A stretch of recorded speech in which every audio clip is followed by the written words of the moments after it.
So one day in the winter, my brothers and I were exploring a drainage ditch.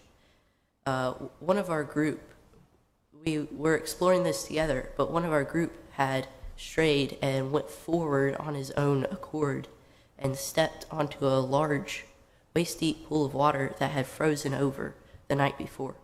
The ice had cracked, not able to hold his weight, and he fell into the pool. One of our group laughed at the other's misfortune. The other, however, called to the one in the pool, saying, "Come this way, this place is safe." Today I'd like to talk about helping each other get to heaven. Please turn to Romans chapter 10.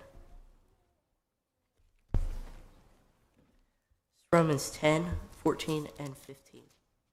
It reads, "How then shall they call on him in whom they have not heard, or in whom they have not believed? And how shall they believe in him of whom they have not heard? And how shall they hear without a preacher? And how shall they preach except they be sent? As it is written, how beautiful are the feet of them that preach the gospel of peace and bring glad tidings of good things." The best way to help others get to heaven is to show them the straight and narrow way. Like in my example, we should strive to show others the safest place, which is heaven. Please turn to Titus Chapter 2. Titus Chapter 2, starting in verse 7. "In all things showing thyself a pattern of good works, and doctrine showing uncorruptness, gravity, and sincerity, sound speech that cannot be condemned, that he that is of the contrary part may be ashamed, having no evil things to say of you." Let's also look at Matthew 5, verse 16. "Let your light so shine before all men, that they may see your good works and glorify your Father which is in heaven." So we see that we are to be the example to others, the example of Christ, not to stand by and enjoy others' errors, mistakes, or misfortunes. So we can see that the first person was wrong. Let's look at the second person. Another way to help others is to encourage them. So let's look at Hebrews 10:25.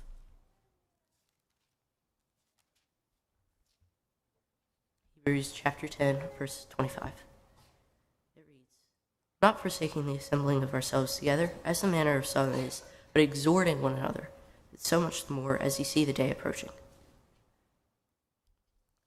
Let's also look at 1 Thessalonians chapter 5.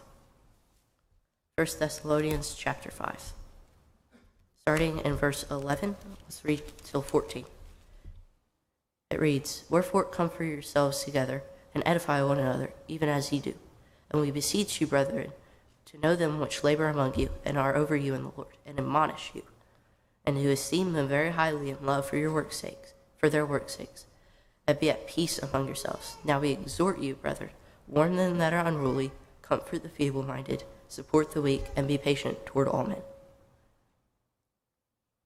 Here we see that we are to lift each other up and to remind others of heaven.